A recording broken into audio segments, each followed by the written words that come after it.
Hello, welcome back. I am Nandini Tripathi, MSc in Inorganic Chemistry, done my B.Ed, worked for many reputed organization, got many years teaching experience. Now started up my own class called Roots Academy based at Mira Road. Today's session is based on class 10th topic periodic table. So let's start with the session. Periodic classification of elements. Now this is the most important topic for class 10th. Now in this topic, you see in a slide there is a table, okay, and in this table the elements are arranged. There are this elements are arranged with respect to their atomic number as well as their chemical properties. But ये elements को ये periodic table को classify करते समय, ये periodic table को बनाते समय, डिस्कवर करते करते बहुत सारे साइंटिस्ट ने अटेम्प्ट किया है. पर ज़रूरत क्या थी क्लासिफिकेशन ऑफ एलिमेंट्स की? क्योंकि उस समय बहुत सारे एलिमेंट्स हमारे नेचर में थे. अब एट प्रेजेंट कुछ 118 एलिमेंट्स हैं और ये पूरे एलिमेंट्स को एक एक पढ़ना एक बहुत ही डिफ़िकल्ट टास्क है. टू अवॉइड दैट हमने एलिमेंट्स को अरेंज किया गया है उनके ग्रुप के बेसिस पे, ठीक है, और उस ग्रुप में वही एलिमेंट्स होंगे जिनके केमिकल प्रॉपर्टी सिमिलर होंगे. So elements are arrange in a group in which the chemical properties are similar. Okay, so it makes the task very easy. Rather than studying one element, now we can study the entire group which is having the same similar chemical properties. So we are making the task simpler. But इस periodic table elements को classify करने के लिए बहुत सारे scientist ने attempt किए थे.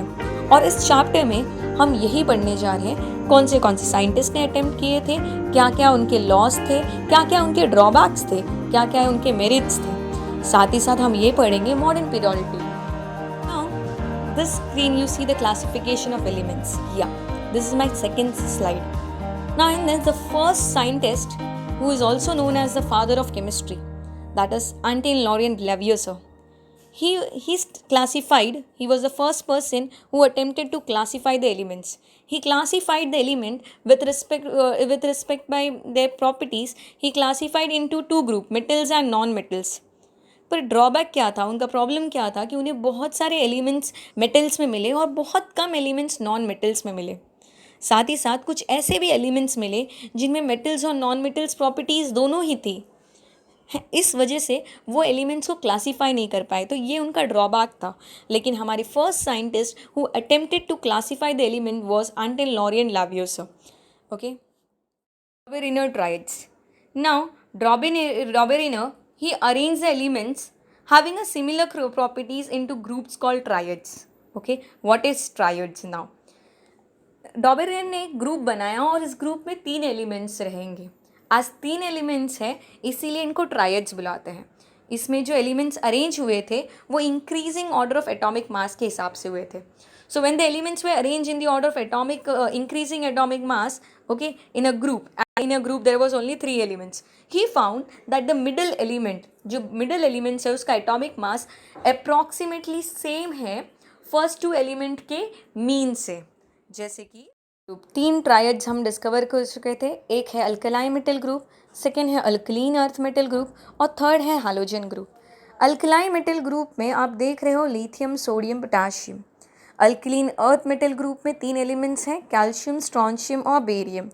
हैलोजन ग्रुप में 3 एलिमेंट्स हैं, chlorine, bromine, iodine.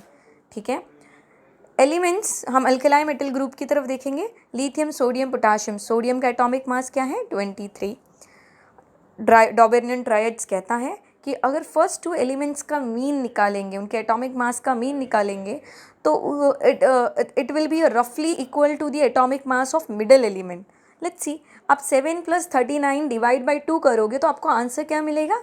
23, which is exactly same atomic mass of sodium. So obviously it is following what? Dobereiner triads. Alkaline metal group ने भी डॉबेरेन ट्रायड्स को फॉलो किया. Second, alkaline earth metal group.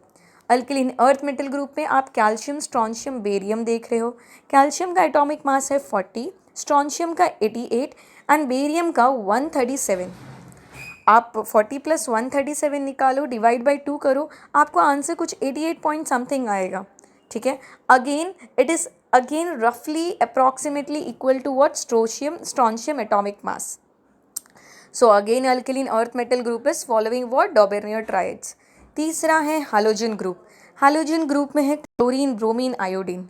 Chlorine का atomic mass 35.5, bromine 80, iodine 127.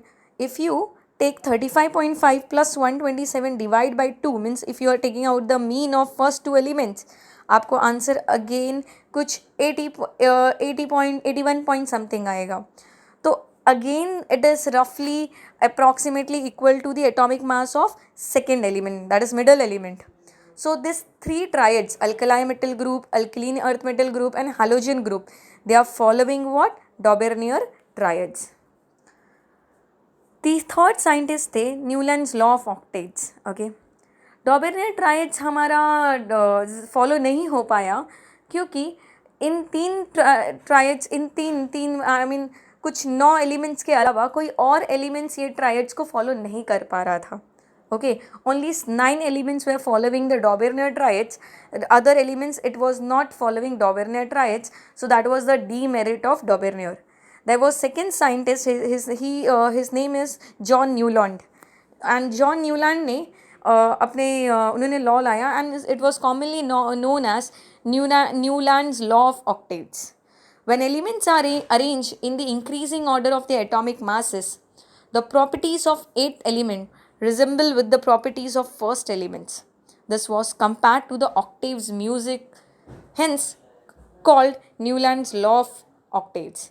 Now, Newland law of octaves के हिसाब से जब elements को अरेंज किया जाए एटॉमिक मास के हिसाब से, उन्होंने ये पाया कि द फर्स्ट एलिमेंट्स की जो प्रॉपर्टी है, द फर्स्ट एलिमेंट्स की जो केमिकल प्रॉपर्टीज़ है वो एग्जैक्टली सिमिलर है एट्थ एलिमेंट की, just like a music node. Okay, so here also like hydrogen, like you can see lithium, beryllium, boron, carbon, nitrogen, oxygen, fluorine and sodium. So lithium और sodium आपने पहले उस slide में देखा था, वो मेटल है, अल्कलाई ग्रुप है. ओके, तो लिथियम का जो केमिकल प्रॉपर्टी है वो सोडियम की केमिकल प्रॉपर्टी क्या है, सेम है, सिमिलर है. और ये एग्जैक्टली 8 एलिमेंट सिमिलर हुआ. चेक करो, lithium 1, beryllium 2, boron 3, this is 4, 5, 6, 7, 8. So the first element's chemical property is similar to 8th element chemical property. Okay, just like music, sa re ga ma pa dha ni sa again came back. Okay, so that is the reason it was commonly called as Newland law of octaves. Okay, similarly sodium की जो chemical properties हैं वो potassium की chemical properties क्या है, similar है. और वो एवरी 8 एलिमेंट के बाद उनकी केमिकल प्रॉपर्टी सिमिलर है, एवरी 7th एलिमेंट्स इंटरवल के बाद. न्यूलैंड लॉ ऑफ ऑक्टेव से हमें पीरियोडिसिटी देखने मिला. ठीक है, पीरियोडिसिटी मतलब the chemical properties were repeated after certain interval. Okay, lithium की जो प्रॉपर्टी थी वो 7 इंटरवल मतलब 7 एलिमेंट के बाद 8वां एलिमेंट सेम प्रॉपर्टी शो कर रहा है. So there was a periodicity in the chemical property. तो न्यूलैंड लॉ ने एक चीज़ डिस्कवर कर दिया था, that was the periodicity. Newland law of octaves का डीमेरिट्स क्या था? It was found that the law of octaves was only applicable till calcium, as after calcium every 8th element did not possess property similar to that of first. ठीक है, तो ये law सिर्फ calcium के पहले तक एप्लीकेबल हुई. Calcium के बाद कोई भी एलिमेंट ये लॉ को एप्लीकेबल नहीं था. ठीक है, मतलब 8th एलिमेंट की प्रॉपर्टी सिमिलर नहीं थी फर्स्ट एलिमेंट से. So there was no this law was not followed. Second, it was assumed by Newland that only 56 elements existed in nature and no more elements would be discovered in the future.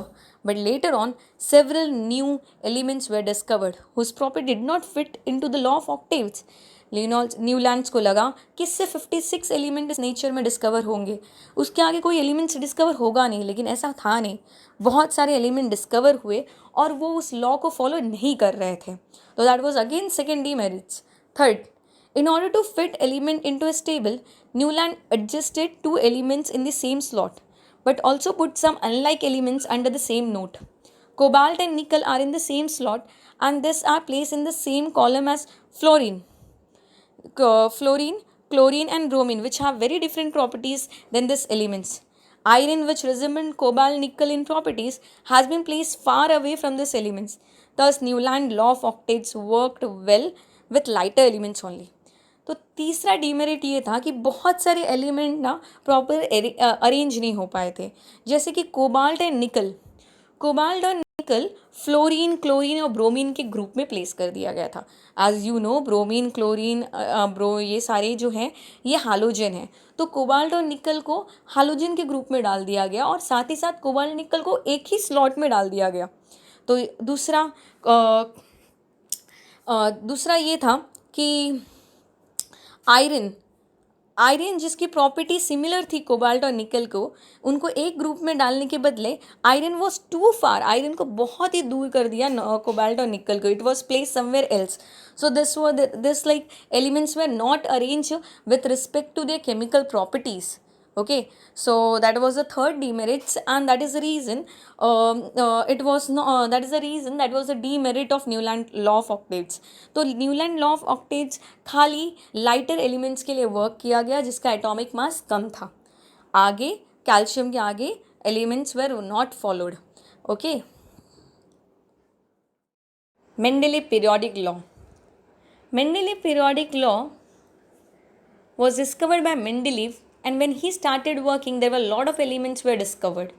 Okay, Mendeleev, he have studied about the chemical as well as the physical properties of elements.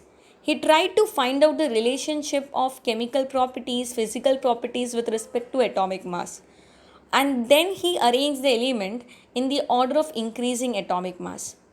So properties of elements are a periodic function of the atomic, मतलब he found that elements की जो properties है वो depend करती है atomic mass पे, and that is the reason he arranged the element with respect to the atomic mass.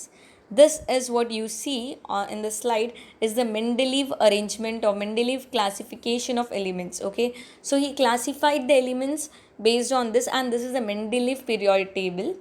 What was the feature of Mendeleev periodic table? The first, the vertical columns were called groups and horizontal rows are called period. There were 6 period and 8 groups. Now vertical columns, now this you see are the group 1, group 2, group 3, group 4, group 5. This you see, they are all vertical. They are all what? Vertical.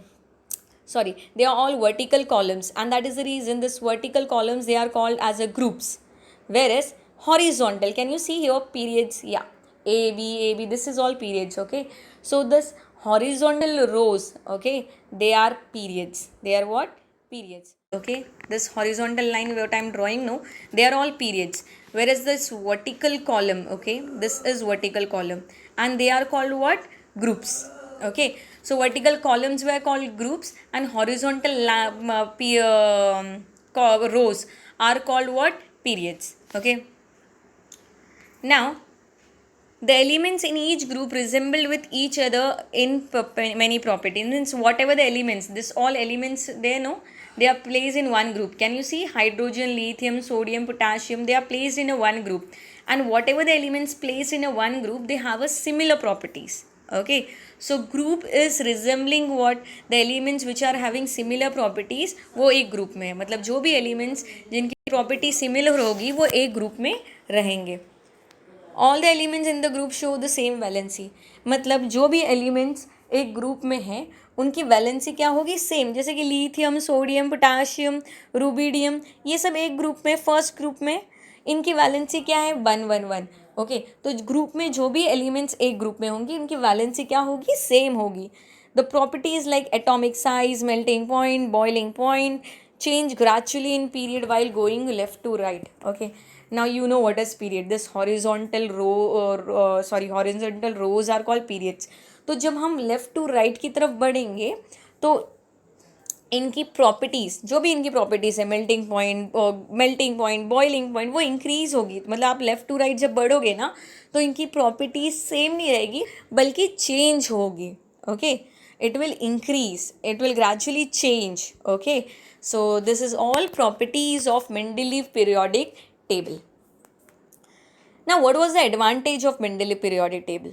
Mendeleev could classify all the 63 elements discovered at that time on the basis of similarity in properties. मतलब उस समय कुछ 63 element discover हो चुके थे और Mendeleev ने वो 63 एलिमेंट्स को अरेंज भी किया था with respect to their properties. मतलब उनकी प्रॉपर्टीज़ जो भी प्रॉपर्टीज़ है उस बेसिस पे उन्होंने अरेंज किया था. उन्हें कुछ सिमिलैरिटीज़ भी मिली थी उनके, मतलब काफ़ी अच्छे से उन्होंने अरेंज कर दिया था. Second, he left gaps for elements yet to be discovered. He named them prefixing the Sanskrit numeral Ika. Ika means one to the name of preceding elements in the same group. Scandium, gallium and germanium having similar to Ika boron, Ika aluminium and Ika silicon respectively. Okay. तो जो Mendeleev ने कुछ gaps रखे थे अपने table में, उन्होंने कुछ गैप रखा था और उन्हें उनको मालूम था कि इन फ्यूचर कुछ एलिमेंट्स डिस्कवर होंगे. ठीक है, जैसे कि उन्होंने नाम रखा था उस समय वो एलिमेंट्स के उन्होंने नाम रखा था इका बोरॉन, इका एल्यूमिनियम एंड इका सिलिकॉन. ओके, ये 3 एलिमेंट्स के उन्होंने जगह भी रखे थे, उनके कुछ ऐसे नाम भी दिए थे, इका बोरॉन, इका एल्यूमिनियम, इका सिलिकॉन. और जो भी प्रॉपर्टी उन्होंने डिसाइड किया था, जो भी प्रॉपर्टी उन्होंने लिखा था, तो जब वो एलिमेंट्स डिस्कवर हुए ओके इन प्रेजेंट, उनकी प्रॉपर्टी जो उन्होंने डिसाइड किया था, जो उन्होंने अज्यूम किया था, was similar to that only, exactly similar to that only. और उस एलिमेंट्स ने वही प्लेस ऑक्यूपाई किया जो मेंडेलीव ने गैप रखा था. और वो एलिमेंट जो डिस्कवर हुए उसका नाम पड़ा scandium, gallium and germanium. Like scandium that is Ika boron, gallium that is Ika aluminium and germanium that is Ika silicon. Third, he predicted the properties of undiscovered element and help in the discovery of this element. Yes, he predicted जो भी undiscovered element आने वाले हैं उनको मालूम था कि ये एलिमेंट्स डिस्कवर होंगे इन फ्यूचर, और उस बेसिस में उन्होंने गैप भी रखा था, उसकी प्रॉपर्टी भी उन्होंने डिसाइड प्रेडिक्ट करके रख ली थी. His periodic table could accommodate noble gases when they were discovered. उन्होंने कुछ noble gases के लिए place भी छोड़ रखा था. Okay, the position was kept left. Okay, one group was completely group was left and he predicted कि हाँ noble gas in future जो discover होंगे वो ये जगह occupy करेंगे, and he was sure about it. He could correct the masses of certain elements with respect to their position in the table. जो masses थे, जो default थे, कुछ elements के atomic mass correct नहीं थे, उन्होंने वो atomic mass को rectify किया. ठीक है, तो कुछ एटॉमिक मासेस में प्रॉब्लम्स थे जिस वजह से वो प्रॉपरली अरेंज नहीं हो पा रहे थे, क्लासीफाई नहीं हो पा रहे थे. मेंडेलीव ने उनके एटॉमिक मास को रेक्टिफाई किया and then he arranged, and उस हिसाब से वो एलिमेंट्स अरेंज भी हो चुकी थी और वो प्रॉपर्टी से मैच भी खा रही थी. What was the limitation of Mendeleev periodic table? There were many limitations, okay, there was a drawback, okay, and this is the important topic, the Mendeleev periodic law, limitation of Mendeleev and demerits of Mendeleev. ये तीनों भी बहुत ही important है. Limitation of Mendeleev periodic table: a correct position for hydrogen could not be given in the periodic table. Okay, hydrogen resemble alkali metal and halogen.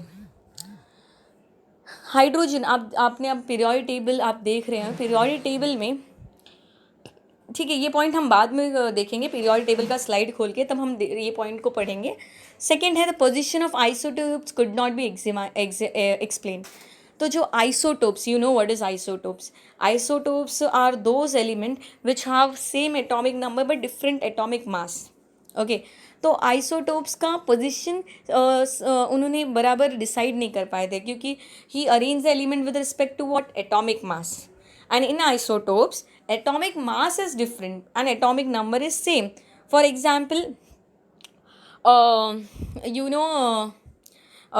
take the example of oxygen. There are two isotopes, O16 and O18. Okay, and there is O16 and O18, मतलब एक का atomic मास 16 है, एक का atomic mass 18 है. Okay, and oxygen का atomic number क्या है? 8 है, बट एलिमेंट्स अरेंज हुए थे with respect to atomic mass. तो मेंडेलीव ने ऑक्सीजन को 2 ब्लॉक नहीं दे पा रहे, मतलब ही could not give the place position for isotopes. तो 2 स्लॉट वो अरेंज नहीं कर पा रहे थे आइसोटोप्स के लिए.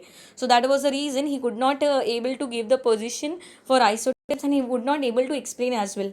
wrong order of atomic masses of some elements could not be explained. कुछ एलिमेंट्स के एटॉमिक मास रॉन्ग थे और वो उनको प्रॉपरली एक्सप्लेन नहीं कर पा रहे थे. That was the cobalt. Atomic mass 58.9 appeared before निकल. जो कोबाल्ट का एटॉमिक मास 58.9 था, जो जबकि ज़्यादा है, and he place the cobalt in front of nickel. Okay, as it was like he arrange the element with respect to increasing order. ठीक है, एलिमेंट्स को अरेंज किया था increasing order of atomic mass. लेकिन थर्ड पॉइंट में आप देखिए, cobalt का एटॉमिक मास थोड़ा सा ज़्यादा है निकल से, लेकिन कोबाल्ट को पहले प्लेस कर दिया निकल के. Fourth point, atomic mass do not increase in a regular manner. So it was not possible to predict how many elements could be discovered between two elements.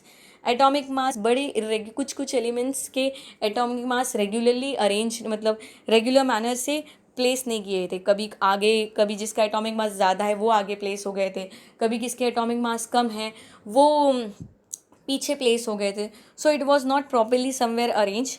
He does not make any attempt to separate metals from non metals. उन्होंने कुछ metals और non metals को properly separate नहीं कर पाए थे. तो this was the demerits. Okay, let's see the position of hydrogen.